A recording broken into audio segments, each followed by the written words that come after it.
जय हिंद प्रिय विद्यार्थियों, कैसे आप सभी लोग। मैं लालजीत यादव आप सभी का कीर्तिमान एकेडमी पर स्वागत करता हूं। मैं आगामी यूपीएसआई आपकी परीक्षा को ध्यान में रखते हुए रीजनिंग के प्रीवियस ईयर क्वेश्चन की सीरीज यहां पे करा रहा हूं। तो फ्रेंड्स, उसी का अगला टॉपिक आपके सामने दिख रहा है, अंतर्निहित भावों का विनिश्चय करना, डिटरमाइनिंग एम्प्लॉयड मीनिंग्स। ये बहुत ही आसान टॉपिक है, मैं क्या कहूँ, इन्होंने बस दे दिया, आप इससे घबराएं नहीं। बहुत इजी टॉपिक है। आज हम इसी टॉपिक पर आपसे चर्चा करेंगे। अगर मैं इस टॉपिक पर चर्चा करता हूं फ्रेंड्स, तो आप देखिए इन्होंने कहा इसमें क्या करना आपको। अब जैसे कुछ ये आकृतियां दे देंगे, नॉर्मल सी आकृति है कि भाई अगली आकृति बता दो कि कौन सी आकृति होगी, ये हमें बता देना होगा। उसमें एक आध जगहों पर इन्होंने त्रिभुज के सवाल भी पूछ रखे हैं। आप देखिए कई जगहों पर इन्होंने ऐसा किया कि दो दो एक ही चैप्टर को दो दो बार लिख दिया, मैथ वाले सेक्शन में भी रीजनिंग वाले में। तो आप इनके नामों से बहुत ना घबराएं। ये जो कुछ आपने हमारे साथ ऑफलाइन में पढ़ा है या जिन्होंने नहीं पढ़ा है, यहाँ पर भी उन्होंने कहीं न कहीं कुछ न कुछ तो पढ़ रखा है, उसी में से सारी चीज़ें हैं। अब इसमें है क्या, मैं बेसिक बता दूं। तो इसमें कुछ आपको आकृति दी जाएंगी, उन आकृतियों में अगली आकृति कौन सी या कौन सी सही ये बताना होगा। एक आध क्वेश्चन ये त्रिभुजों का दे देंगे कि भाई इसमें त्रिभुज गिन के बताओ कि कितने। अब जरा देखो कि जैसे मैं यहाँ पे एक रेक्टेंगल लेता हूँ, आयत लेता हूँ, इसमें किसी को त्रिभुज गिनना हो, इस आयत के दोनों विकर्णों को मिला देता हूँ, सामान्य जानकारी दे देता हूँ, बाकी त्रिभुज मैं अलग से पढ़ाऊंगा, आकृतियों की गिनती। अभी तो आपके प्रीवियस ईयर जो सवाल आए हैं उसी पर हम चर्चा कर रहे हैं। इसे अगर नॉर्मली गिन लिया जाए तो देखो, एक, यहाँ दो, ये हुआ तीन, ये रहा चार, इन दोनों को मिलाओ पाँच, इसको मिला दो छः, ये सात, एक आठ। एक कॉन्सेप्ट बना लो कि किसी चतुर्भुज के दोनों विकर्णों को आपस में मिला दिया जाए तो सदैव कितने त्रिभुज बनेंगे, 8। एक बात हो गई।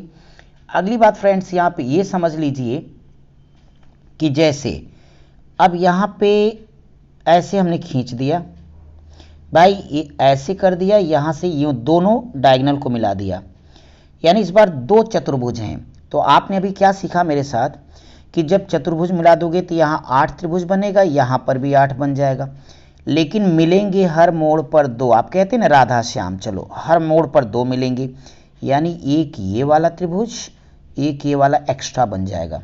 तो मिलेंगे हर मोड़ पर दो, दो यहाँ बना देना। तो 8 8 16 और दो वाला, देखो 2 सेकेंड लगा, आप 18 इसे काउंट कर लें। तो इस तरीके से आपको त्रिभुजों को गिनना है। बाकी मैं आपको सारी चीज़ सिखाया हूँ कि जब ऐसे होगा तो क्या करेंगे, हॉरिजॉन्टल लाइन खींच देंगे तो 4 4 बढ़ जाएंगे, यानी 12 हो जाएंगे, एक और वर्टिकल डाल दो तो 16 हो जाएंगे। बहुत ईजी इनको गिनना है।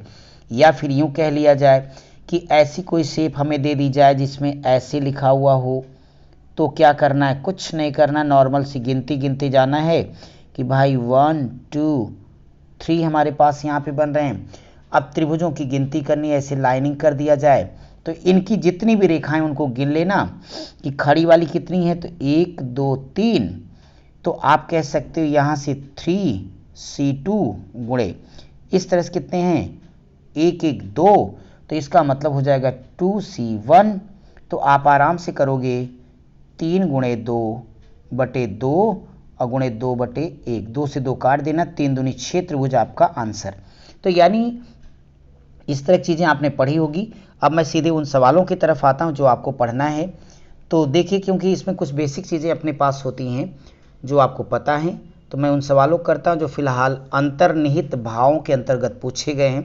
अब जैसे एक सवाल ये देखिए आपके सामने है, इसमें क्या कह रहे हैं, ये कह रहे हैं कि एक आपको आकृति दे दी गई है और इनका सिर्फ ये कहना कि हमारा आंसर क्या होगा। अब हमने आकृति 1 2 1, इसमें जितनी भी आकृतियां हैं उनको हमने देखा, 1 2 3 4 आकृति दी गई हैं, हमें आंसर चुनना है। अगर हम इस चित्र में जो इन्होंने स्टार बनाया है ये वाले, इनको देखें तो आप अच्छे से समझ पाओगे कि सभी को डिस्टेंस ये 45 डिग्री 45 डिग्री क्लॉकवाइज समझते हो ना, दक्षिणावर्त घुमाया गया। अब अगर ऐसी स्थिति में आगे की आकृति को हमें प्राप्त करना हो तो यहाँ पे हो गया, ये हो गया, ये ऐसे घूमते जा रहे हैं भाई साहब। तो अब की बार जब मूव करेंगे तो यहाँ पर पहुँच जाएंगे। चित्र देखो, उत्तर दे दो, विकल्प सी आपका करेक्ट आंसर होगा। चलिए अगले सवाल पर आ जाइए। अभी जस्ट मैंने सिखाया कि अब कह रहे कितने त्रिभुज हैं, 1 सेकेंड में लूट लो कि दोनों विकर्ण मिले तो 8 त्रिभुज यहाँ बनेगा भाई, और 8 त्रिभुज यहाँ बन जाएगा। अब मिलेंगे हर मोड़ पर कितने, एक बार बोलो, तो अभी बताया हूँ 2, तो देखो 8 2 10, तो यानी 8 8 16, 2 18, तो ये हो गए। लेकिन अलग से देखो ये इन्होंने बैठा दिया ये पहरेदार की तरह, 1 2 3 4, तो एग्जैक्टली फ्रेंड्स 2 सेकेंड का आपका ये आंसर होगा कि 18 वो वाले, 4 यहाँ से एक्स्ट्रा वाले, तो नो डाउट 22 जिस विकल्प में है वो आपका करेक्ट आंसर होगा। चलिए अच्छे समझ में आ रहा है, यानी करेक्ट ऑप्शन ए है। अगर मैं अगले सवाल की बात करता हूँ, अब यहाँ डायरेक्ट फंडा नहीं लग रहा है, कह रहा है कितने त्रिभुज है, तो डायरेक्ट नहीं लग रहा है तो इनको गिन लो। चलो इसको मैं मान लेता हूँ कि भाई 1 है, जस्ट बगल में से 2 ले लीजिएगा, फिर इधर देखो तो मेरे को 3 दिख रहा है, ऐसे इसके नीचे आ गया तो मैं ये 4 इसे काउंट कर लेता हूँ, ये चौथा मेरा हो गया। फिर यहाँ देखो ये 5 ले लेता हूँ मेरे भाई, इसको मैं 6 काउंट कर लूँ, ऐसे इसे 7 दिखा देता हूँ, ये मेरा 8 हुआ, इसे मैंने 9 ले लिया, ये रहा मेरे पास 10। अब अगर ये 10 हो गया, इनके बाद में सबसे बड़ा वाला आप देखें, ये सबसे बिग बॉस, तो ये 11 हो जाएगा। एक ये वाला देख लीजिएगा तो ये 12 हो जाएगा। ये छोटा रिचार्ज फुल टॉक टाइम 13, तो संकोच की बात नहीं है, फाइनली इसमें कितने बनेंगे 13, ये आपका उत्तर हो जाएगा, ऐसा है ऑप्शन सी। अगले सवाल पर समझ आ रहा है सबको ना, कोई दिक्कत नहीं, कोई दिक्कत तो फटाफट आप कमेंट करेंगे, और एक काम करिए बैठे बैठे जब वीडियो को शेयर कर दीजिए मित्रों, ताकि आपके जो भी दोस्त पढ़ना चाहते हैं उन तक भी वीडियो पहुंचे, सभी लोग इसका लाभ उठाएं। और चैनल को सब्सक्राइब नहीं किया सब्सक्राइब भी कर दीजिएगा, लाइक और कमेंट जरूर करिए, हम आप लिए कर रहे हैं, बस आप एक बार उंगली उठाइए और ज़रा घंटी बजा के धार्मिक हो जाइए। चलिए भाई अगले सवाल पर बात करता हूँ। लिखा है प्रश्न में, निम्न हर प्रश्न में आकृतियों के 2 सेट दिए गए हैं, बहुत अच्छे। एक सेट 1 2 3 4 के सेट में क्या हैं, समस्याएं हैं। ABCD के सेट में उत्तर दिए गए हैं, बहुत अच्छे। 1 और 2 आकृतियों में एक निश्चित संबंध है, वैसा ही 3 4 के बीच। आप देखिए जो समरूप या सादृश्य परीक्षा हमने पढ़ा रखा है, एनालॉजी टेस्ट, एक्चुअली ये उसी की बेस पर एक सवाल दिया गया। अब देखिए इस क्वेश्चन को अगर मैं सॉल्व करता हूं तो मुझे क्या करना है। हमने इस सवाल को जब देखा तो एक चीज़ समझ में आया कि इस आकृति का रिलेशन इन्होंने इससे बता के रखा हुआ है। अब देखिए ये भी सर्किल, अंदर जरा स्टार स्टार इन्होंने मार दिया। अगर ऐसे ही हम अपने इस शेप को देखें तो रूल कहता है कि भाई हमें भी ज़रा धार्मिक हो जाना चाहिए। तो ऐसी सिचुएशन में अगर हम इसमें लगाने लग जाएं तो भाई हमें ऐसे खींच देना है, ऐसे खींच देना चाहिए, फिर इधर से फिर उधर से। अब हम ढूंढेंगे कि इस तरह का ऑप्शन हमें कहाँ दिख रहा है, तो पता चला कहाँ है, पहला ही आपका आंसर हो गया मेरे भाई। चलिए अगले सवाल पर आ जाओ। क्वेश्चन नंबर अगर मैं नेक्स्ट आप लोगों का लूँगा तो नेक्स्ट नंबर में देखिए फिर से एक ये आपका नॉन वर्बल रीजनिंग का प्रश्न है। इसमें भी हमें बताना है कि इन दोनों के बीच में जो रिलेशन होगा उसी क्रम पे ये क्वेश्चन मार्क की जगह क्या आएगा। अब आप ध्यान दें, आकृति 1 को आकृति 2 में 2 बार विस्थापित किया गया। आकृति 1 को आकृति 2 में आपको ध्यान देना होगा, तथा शीर्ष जोड़ने पर आकृति, उसी प्रकार से 2 आकृति को विकल्प बी से अगर मैं मैच कराता हूं तो निश्चित तौर पे आपका आंसर यहाँ पे आ जाएगा।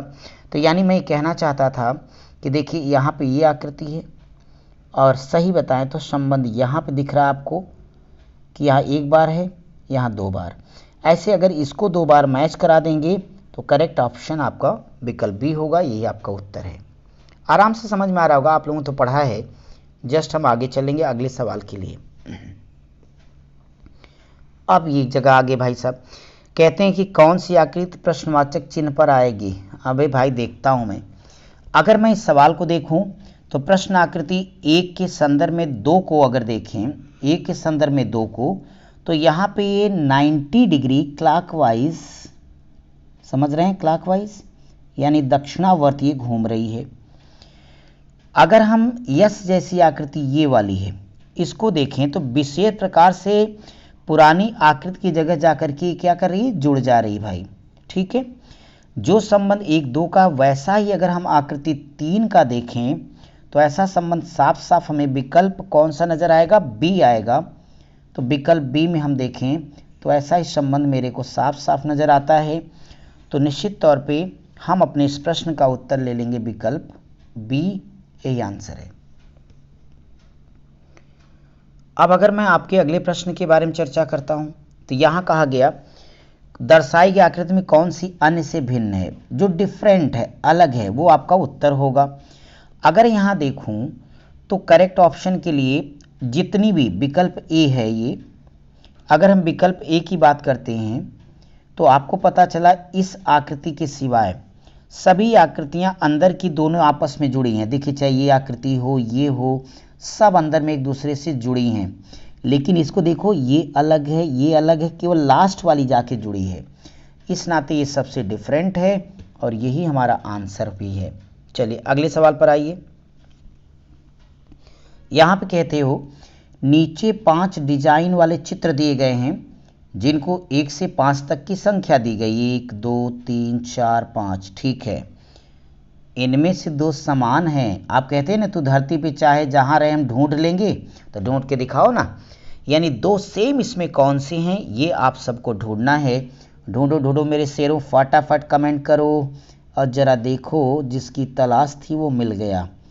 1 नंबर और 4 नंबर देखो है ना सेम।